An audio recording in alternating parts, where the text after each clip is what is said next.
Hello students, तो हमारा micro economics का चैप्टर नंबर 1 चल रहा था। हमने उसमें 80% अटैम्प्ट कर लिया था, उस चैप्टर को कंप्लीट कर लिया था। तो आज हम एक इम्पोर्टेंट टॉपिक रीड करने वाले हैं, पीपीसी। तो स्टार्ट करते हैं, लेकिन उससे पहले आप मेरे चैनल को सब्सक्राइब कीजिए और मेरे वीडियोज़ को लाइक कीजिए। Let's begin. आज का हमारा इम्पोर्टेंट टॉपिक है PPC. It is very most important topic. Okay, इसकी फुल फॉर्म मैंने क्या बताई थी आपको लास्ट वीडियो में? Production possibility curve. इसका मीन्स मैंने आपको लास्ट वीडियो में बता दिया था। क्या बताया था मैंने? कि यहाँ पर एक ग्राफ बनता है, कर्व बनता है। Refers to graphical representation to a possible combination. Possible combination होता है वहाँ पर, और ओनली टू गुड्स के साथ, only two goods which can be produced resources and technology. तो हम देखते हैं क्या क्या था वहाँ पे। एक तो graphical representation, graphical representation. Okay, representation मतलब वहाँ पर ग्राफ बनता है। पीपीसी के अंदर क्या बनता है? एक कर्व बनता है। पीपीसी में एक कर्व बनता है, एंड देन क्या होता है? Possible combination. Possible combination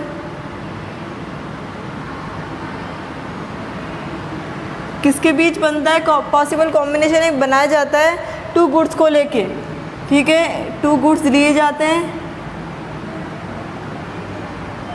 to goods लिए जाते हैं रिसोर्सेज एंड टेक्नोलॉजी के साथ। सारी रिसोर्सेज और टेक्नोलॉजी वहाँ पर लगाई जाती है।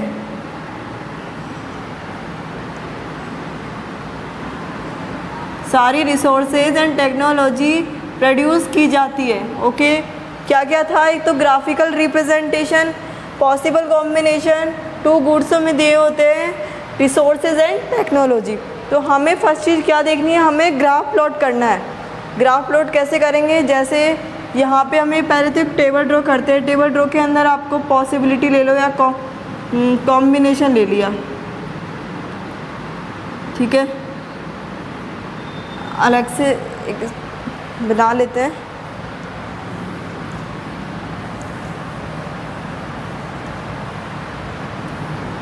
जैसे मैंने टेबल ली, टेबल है। ओके, फर्स्ट पॉइंट लिया मैंने पॉसिबिलिटी। मैंने यहाँ पे कोई भी टू गुड्स ले लिए, एक गन ले लूँ और एक बटर। ओके, एक तो मैंने गन्स ले ली, टू गुड्स लिए मैंने।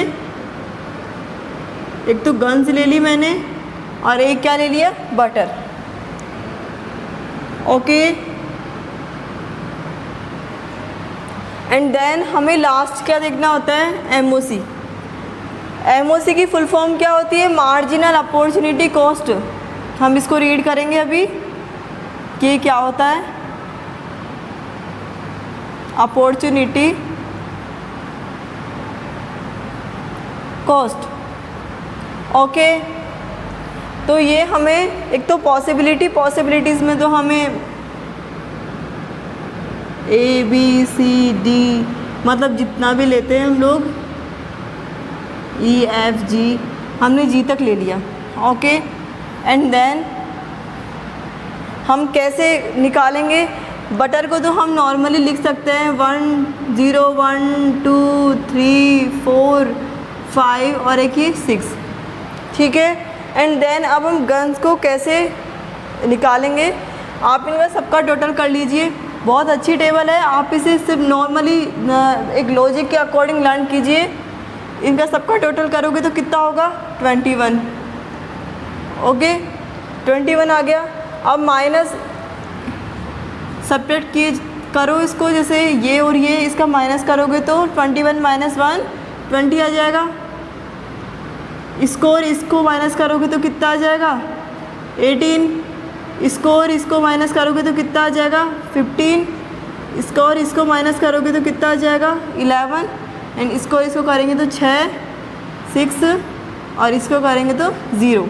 ठीक है, तो मतलब हमें कॉम्बिनेशन है, ये कॉम्बिनेशन तो ज़रूर बनेंगे कि 2 बार, या तो मैंने आपको बताया था कि कोई भी फार्मर है, उसकी एक लैंड है, या तो वो उसने 2 गुड्स ले लिए, वीट और राइस।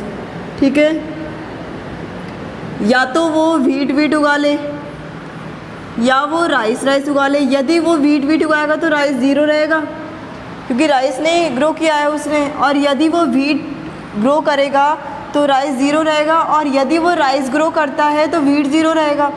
ओके, तो यहाँ पे भी वही कंडीशन है, यदि वो गन्स का प्रोडक्शन करेगा तो बटर 0 रहेंगे, और यदि वो बटर का प्रोडक्शन करता है तो क्या गन्स 0 हो जाएंगे। तो पहले उसने क्या किया, गन्स का प्रोडक्शन किया तो क्या हो गया, गन्स का प्रोडक्शन किया, उसने कॉम्बिनेशन देखा तो क्या हो गया, बटर 0। उसने ट्राई किया बटर का प्रोडक्शन करने के लिए, जैसे उसने थोड़ा सा 1% उसका ले लिया, तो यहाँ पे सेक्रीफाइस भी होगा, सेक्रीफाइस हो रहा है ना यहाँ पे भाई, यहाँ पे 1 का सेक्रीफाइस हो रहा है। 1 का सेक्रीफाइस नहीं होगा तो फिर वो लैंड की जगह प्रोडक्शन कैसे होगा, तो यहाँ पे 1 का सेक्रीफाइस होगा। अब उसको और बटर का प्रोडक्शन चाहिए, गन्स का प्रोडक्शन कम करना है, तो उसने 2 का ले लिया, फिर उसने 3 का ले लिया, 4, एंड देन उसका लास्ट में 0 आ गया। ओके, एंड देन अब हम एमओसी निकालते हैं। एमओसी कैसे निकालते हैं, पहले हम डेफिनेशन देख लेते हैं। एमओसी क्या होता है, मार्जिनल अपॉर्चुनिटी कॉस्ट, इसकी क्या है, फुल फॉर्म है। इसकी हम डेफिनेशन देखते हैं। It refers to number of units of a commodity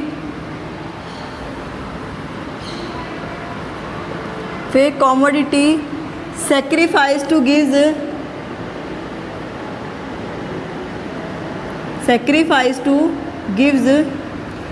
additional to other commodity।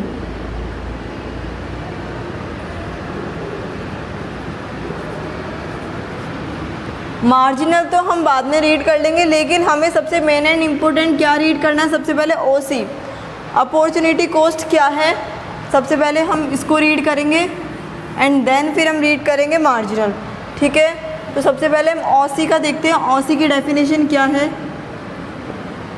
ओसी क्या होता है, अपॉर्चुनिटी कॉस्ट। ओसी क्या होता है, अपॉर्चुनिटी कॉस्ट। तो हम बोल सकते हैं opportunity cost is a cost of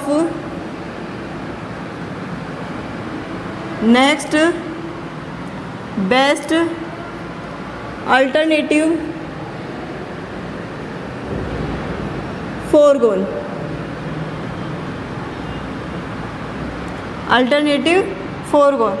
OC is a cost of next best alternative foregone। तो इसका हम सीधा सा लॉजिक समझ सकते हैं कि कुछ पाने के लिए कुछ खोना पड़ता है।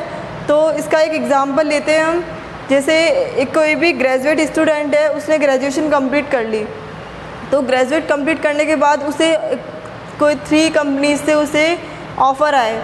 एक कंपनी ने उसे दिया 65,000, एक ने दिया 60, दूसरे ने थर्ड ने दिया उसे दिया 50,000। तो अब आपके अकॉर्डिंग बताइए, वो जो स्टूडेंट है या वो जो पर्सन है, वो कौन सी कंपनी को ज्वाइन करेगा? ऑब्वियसली 65,000, क्योंकि ह्यूमन जो है वो एज ए ह्यूमन बीइंग वो क्या करता है, मैक्सिमम रिटर्न करता है। तो मैक्सिमम रिटर्न चाहता है तो वो ऑब्वियसली क्या करेगा, 65,000। अब यदि वो 65,000 को ना करके वो उसकी जगह कोई दूसरा बेस्ट ऑप्शन देखता, जैसे उसे 3 मिले, तो उसे अब उसके अलावा तीसरा ऑप्शन, एक सेकंड ऑप्शन और देखना है, तो वो कौन से को चूज़ करेगा? कोई भी रीज़न हो, जैसे उसको वो वाली जॉब किसी और को देना चाहता हो, 65,000 वो खुद नहीं करना चाहता हो, मतलब वो उसकी कंडीशन, वो चाहता है करना लेकिन वो किसी और को देना चाहता है। कंडीशन आ गई, सिचुएशन के ऊपर डिपेंड कर रहा है, तो वो किसी और को देगा। वो कौन सी करेगा? खुद फिर सेकंड ऑप्शन लेगा। कौन सा लेगा? 60,000। तो 60,000 क्या हो जाएगा? Next best alternative फोरगोन।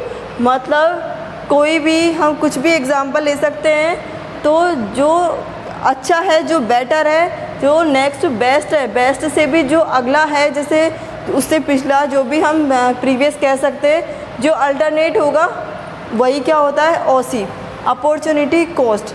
Okay, and then हम रीड करते हैं MOC, मार्जिनल अपॉर्चुनिटी कॉस्ट। ये क्या होता है, it refer to number of units of a commodity sacrifice to gives. यहाँ पर सेक्रीफाइस करना होता है, हम देखेंगे अभी कैसे सेक्रीफाइस करना होता है। Additional to other commodity, commodity क्या होती है यहाँ पे, एक्वायर होती है। तो हम देखते हैं MOC हम कैसे निकालें। यहाँ पे MOC का जो फॉर्मूला है वो क्या होता है, del S upon del G। मतलब डेल S का मीन्स क्या है यहाँ पर, सेक्रीफाइस। S का मीन्स है यहाँ पर सेक्रीफाइस एंड G का मीन्स है यहाँ पर गेन, और डेल का मीन्स तो आप जानते हुए चेंज। ओके, तो क्या है, delta sacrifice upon delta gain. तो अब हमें क्या करना है, हम कैसे निकालेंगे delta sacrifice upon delta gain, कैसे किया हमने यहाँ पे। जैसे ये है 21 जो गन्स है, ये सेक्रीफाइस कर रहा है, सेक्रीफाइस हो रहा है ना। मैंने अभी आपको बताया था कि बटर का प्रोडक्शन वो करना चाहता है। अभी तो उसने यहाँ पे सिर्फ एक कॉम्बिनेशन लिया कि उसने सिर्फ गन्स का प्रोडक्शन किया। अब वो बटर का प्रोडक्शन करना चाहते, तो बटर का प्रोडक्शन करने के लिए उसको गन्स का सेक्रीफाइस करना पड़ेगा। अब उसने यहाँ पे कितने का सेक्रीफाइस किया, 1 का सेक्रीफाइस किया। तो यहाँ पे तो उसे पता ही नहीं चला, यहाँ तो उसे पता नहीं चला, मतलब यहाँ तो 0 है, तो यहाँ तो उसे पता ही नहीं चला कि उसे सेक्रीफाइस है या गेन है, इक्वल है, कुछ पता नहीं चल रहा।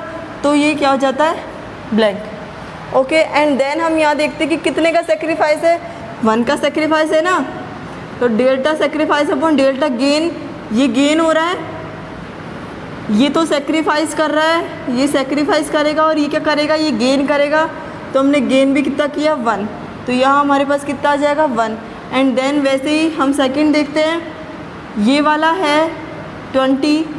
अब नेक्स्ट गन का प्रोडक्शन, उसे बटर का प्रोडक्शन और अच्छा लगा तो गन्स का प्रोडक्शन कम करना चाहेगा, तो गन्स का प्रोडक्शन करेगा। तो सेक्रीफाइस कौन कर रहा है, गन।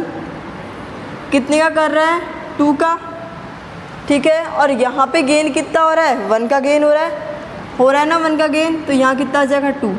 ऐसे हम कैसे निकालते जाएंगे, सबको निकालते जाएंगे इस तरीके से, 3, 4, 5 and then 6। You understand? Okay, तो ये कंप्लीट हो गया हमने टेबल ड्रॉ कर लिए। एंड देन हम क्या करते हैं, हम ग्राफ को प्लॉट करते हैं।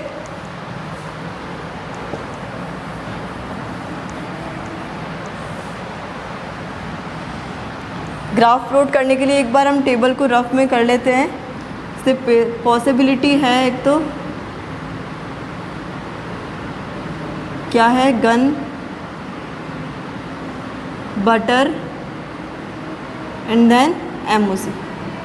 ओके, कितना था, A B C D E F और G। गन्स का प्रोडक्शन कितना था, 21, 20, 18, 15, 11, 6, 15, 11, 6 और ये 0। यहाँ पे 1 2 3 4 5, 0 से स्टार्ट होगा ना, सॉरी, 0 1 2 3 4 5 एंड देन 6। ओके, अब हमने MOC क्या किया था, 3 4 5 एंड देन 6। ओके, हमने ग्राफ प्लॉट करने के लिए टेबल को तो ड्रा कर लिया। एंड देन हम ग्राफ प्लॉट करते हैं। कर्व बनाने के लिए पहले तो आपको कोई टेबल ड्रॉ करनी पड़ेगी। टेबल ड्रॉ करने के बाद आपको ग्राफ प्लॉट करना पड़ेगा, कर्व ड्रॉ करना पड़ेगा। एंड देन हम देखते हैं, आपको पता है, आपने रीड किया है कि हम ग्राफ प्लॉट करेंगे तो यहाँ तो क्या आता है, एक्स एक्सिस, जानते हो ना, और ये क्या आता है, वाई एक्सिस। ओके, ये तो एक्स है एंड ये वाई, ये तो आप जानते हो। हम देखते हैं यहाँ से 9, 12, 15, कितना भी ले लो वो तो इससे डिक्रीज़ होना चाहिए। 18, 21 एंड देन 24। अब हम देखते हैं गन्स का। ये तो किसका था? गन्स का था, तो गन्स है और ये क्या है? बटर है।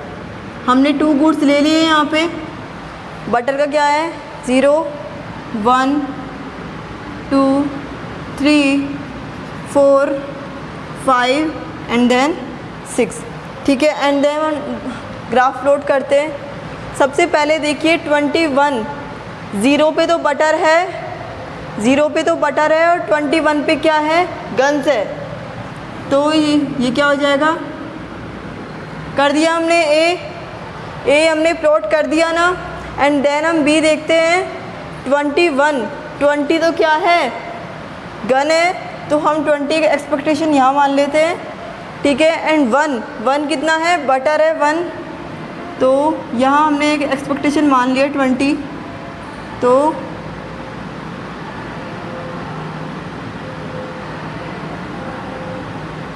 हमने ये ड्रॉ कर दिया। ओके, तो ये एक पॉइंट हो जाएगा इनका।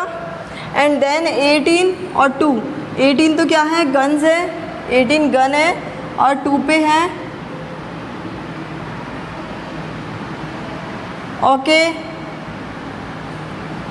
ठीक है, एंड देन हम देखते हैं, हमने 18 कंप्लीट कर लिया। हम डी देखते हैं, डी क्या है?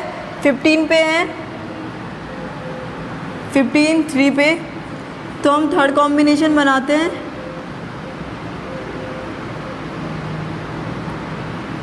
ये हमने फोर्थ कर लिया डी वाला। एंड देन हम ई वाला करते हैं। 11 पे 4, मतलब 11 तो क्या होनी चाहिए? गन्स होना चाहिए। 11 हमने एक एक्सपेक्टेशन मान लिया यहाँ पर। ठीक है, यहाँ मान लिया 11 4 पर।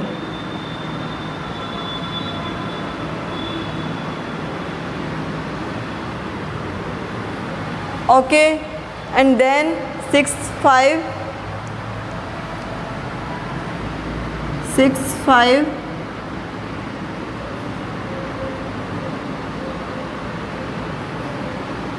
And then 0 6। ठीक है, 0 6।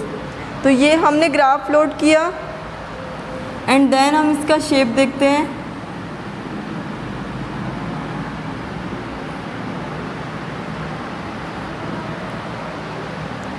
ये इस तरीके से आई है। ओके, इस तरीके से प्लॉट होगा।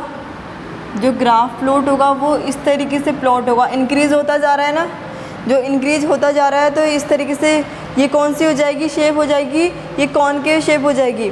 हमें 3 शेप दी जाती है, एक तो कॉनकेव, कॉन्वेक्स और एक स्ट्रेट लाइन। तो हमको यहाँ पे भी 3 रीड करनी है। एक तो कॉनकेव रीड करनी है। कॉनकेव शेप कैसी होती है? ऐसे वाली। एंड कॉन्वेक्स होती है लाइक दिस। ठीक है, एंड कांस्टेंट क्या हो जाती है? जो स्ट्रेट लाइन, मतलब हम इस तरीके से कर सकते हैं इसको, स्ट्रेट लाइन या कोई भी स्ट्रेट लाइन। ठीक है, तो यहाँ पे हमारे कौन से शेप आई है? कॉनकेव शेप आई है। तो हमने यहाँ पे ग्राफ प्लॉट कर लिया। तो ये हमने ग्राफ को प्लॉट कर लिया एंड देन कंप्लीट हो गया ये। अब हम रीड करेंगे इसका एजप्शन। किसी भी ग्राफ को कर्व करने के लिए, ग्राफ को बनाने के लिए हमें एजप्शन की बहुत ज़्यादा नीड होती है। तो इसके एजप्शन क्या क्या है? फर्स्ट एजप्शन है when the help of resources only 2 goods. Resources को बनाने के लिए, रिसोर्सेज को यूटिलाइज़ करने के लिए हमें किसकी ज़रूरत होगी? ओनली 2 गुड्स, जो कि हमने 2 गुड्स यहाँ पे लिए हुए हैं। एक तो हमने गन दिया है और एक हमने बटर लिया है। हमने यहाँ पे 2 गुड लिए हैं। ओके, एंड देन हम देखते हैं सेकंड जो एजप्शन है वो क्या है? Resources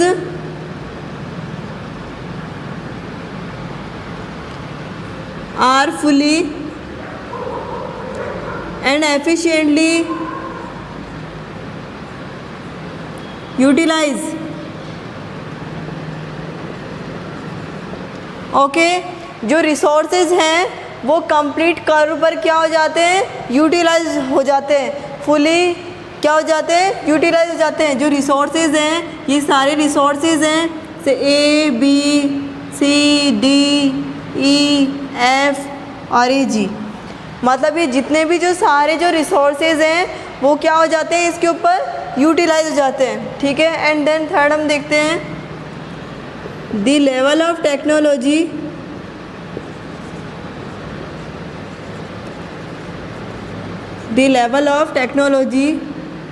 of assumed can be constant।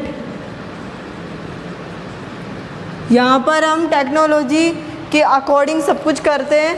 ठीक है, एंड देन फोर्थ हम देखते हैं the amount of resources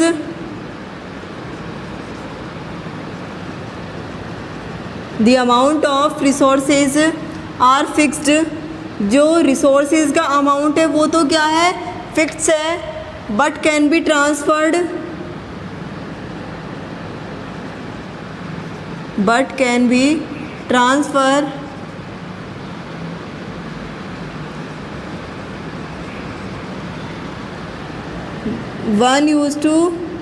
from one use to another।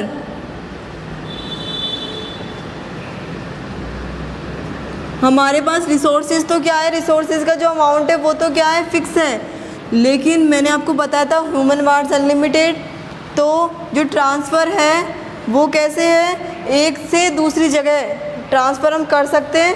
जैसे जो रिसोर्सेज हमें जो दिए हुए हैं हम इनका ट्रांसफ़र कर सकते हैं। जैसे गन्स के जो रिसोर्स दिए हुए हैं वो तो हम बटर में भी लगा सकते हैं, सेक्रीफाइस करके गेन करके, मतलब वो तो यही हो जाएगा कि एक में सेक्रीफाइस हो जाएगा और एक में गेन हो जाएगा, तो हम उसके अकॉर्डिंग हम क्या कर सकते हैं, ट्रांसफ़र भी कर सकते हैं। तो ये हमारे एजम्पशन कंप्लीट हो गए।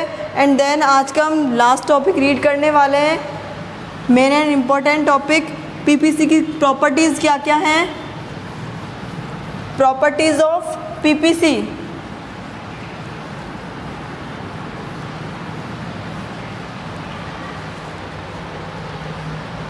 Properties of PPC.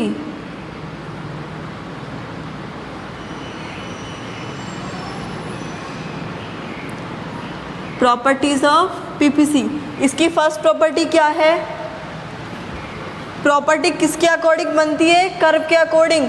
पहले ग्राफ ड्रॉ होता है, पहले कर्व ड्रॉ होता है, फिर ही हम उसकी प्रॉपर्टीज़ देख सकते हैं।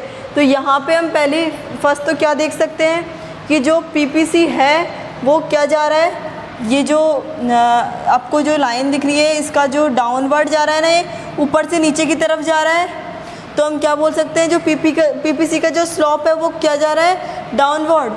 PPC slopes downward. Okay, and then हम नेक्स्ट देखते हैं, पहले हम क्यों ये देखते हैं पीपीसी का जो स्लोप है वो डाउनवर्ड क्यों जा रहा है। पीपीसी का स्लोप डाउनवर्ड का रीज़न है inverse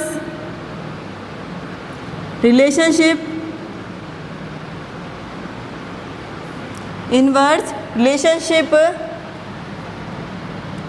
between change of quantity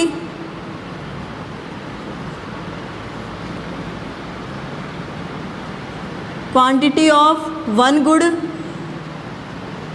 and change of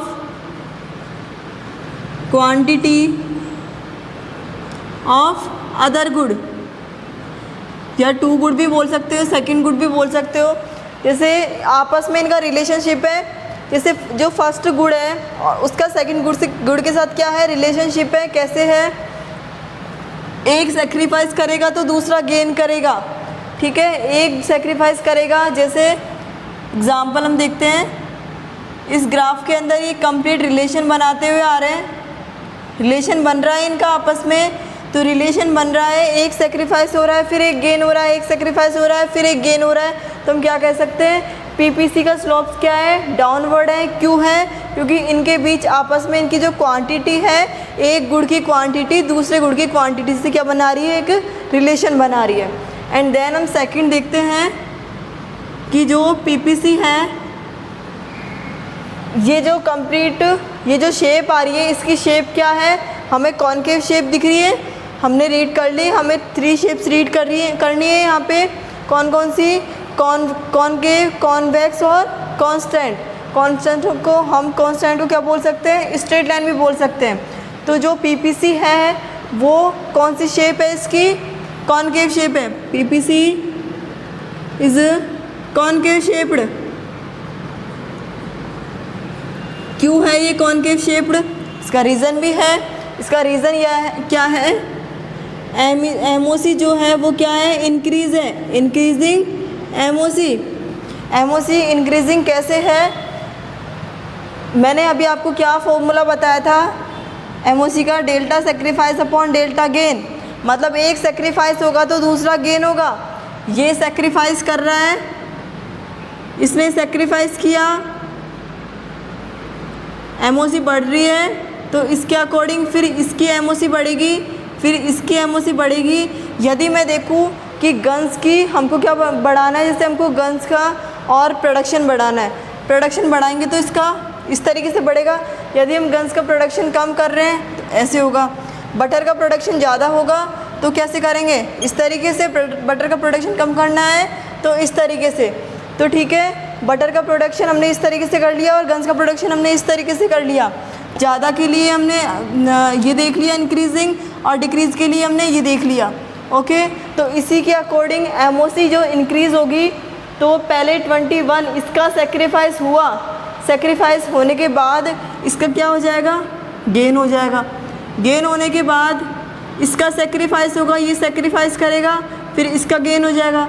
ये सेक्रीफाइस करेगा तो ये गेन हो जाएगा, ये फिर ये सेक्रीफाइस करेगा तो ये गेन हो जाएगा। ठीक है, तो आप लोगों को समझ में आएगा, यू अंडरस्टैंड। तो ये हमने देख लिया कि एमओसी यदि इंक्रीज़ होगा तो कौन सी शेप आएगी, कॉनकेव शेप। यदि आप बोले कि यदि एमओसी डिक्रीज़ हो, तो यदि एमओसी डिक्रीज़ होगी तो कौन सी शेप आएगी, कॉन्वेक्स शेप। कॉन्वेक्स शेप कैसी होती है, लाइक दिस। ठीक है, और यदि आप बोले कि एमओसी कांस्टेंट है तो उसके लिए आप क्या करोगे, स्ट्रेट लाइन। ठीक है, इस तरीके से स्ट्रेट लाइन आ जाएगी। तो हमने 2 प्रॉपर्टीज़ इसकी देख ली, एंड देन लास्ट प्रॉपर्टी हम इसकी देखते हैं, पीपीसी कैन आइदर लेफ्टवर्ड और राइटवर्ड, लेफ्टवर्ड और राइटवर्ड। पीपीसी कैन आइदर, जो पीपीसी है वो लेफ्टवर्ड भी हो सकता है और राइटवर्ड भी हो सकता है। देखते हैं कैसे। मैंने सारे कंप्लीट कॉम्बिनेशन को रफ कर दिया। ठीक है, मैं सारे कॉम्बिनेशन को हटा दूँ और इस तरीके से कॉम्बिनेशन बनाऊँ। तो मैंने ऐसे कॉम्बिनेशन बनाया, मैंने यहाँ पे ले लिया एक पॉइंट P ले लिया। ठीक है, और एक पॉइंट मैंने क्या ले लिया, यहाँ पे R ले लिया। यदि मैं आपसे बोलूँ R या T कुछ भी ले लो, जैसे T ले लिया, R ले लिया, कुछ भी। ठीक है, यदि मैं आपसे बोलूँ कि ये वाला जो पॉइंट है वो बाहर जाना चाहता है, ये वाला पॉइंट बाहर जाना चाहता है, तो जा सकता है कि जा सकता है क्या, नहीं जा सकता। और यदि हम कंफर्मेशन करें कि हाँ हमें भेजना है, तो हम उसका क्या कर सकते हैं, हम यहाँ पे रिसोर्सेज को इंक्रीज़ कर देंगे। क्या करेंगे, रिसोर्सेज को इंक्रीज़ कर देंगे। Resources are increasing, resources increase होंगे तो क्या हो जाएगा, ये चला जा सकता है। तो हम बोल सकते हैं यदि रिसोर्सेज इंक्रीज़ होते हैं तो जो पीपीसी है वो कहाँ जाएगा, लेफ्टवर्ड में। और यदि पीपीसी डिक्रीज़ होगा तो कहाँ आएगा, राइटवर्ड में। ठीक है, यदि रिसोर्सेज इंक्रीज़ होंगे तो पीपीसी जाएगा लेफ्ट राइट वार्ड में, और यदि पीपीसी डिक्रीज़ हो जाएगा, रिसोर्सेज डिक्रीज़ हो जाएंगे, तो पीपीसी कहाँ जाएगा? लेफ़्ट वार्ड में। ओके, यदि आप बोल दो कि ये वाला जो पॉइंट टी है, हमने एक मिडल पॉइंट लिया, तो ये क्या हो जाएगा? एक अनअटेनेबल, अनअटेनेबल मतलब कोई अटेन नहीं है इसका, ठीक है। तो अब और ये क्या है? अंडरस्टैंडिंग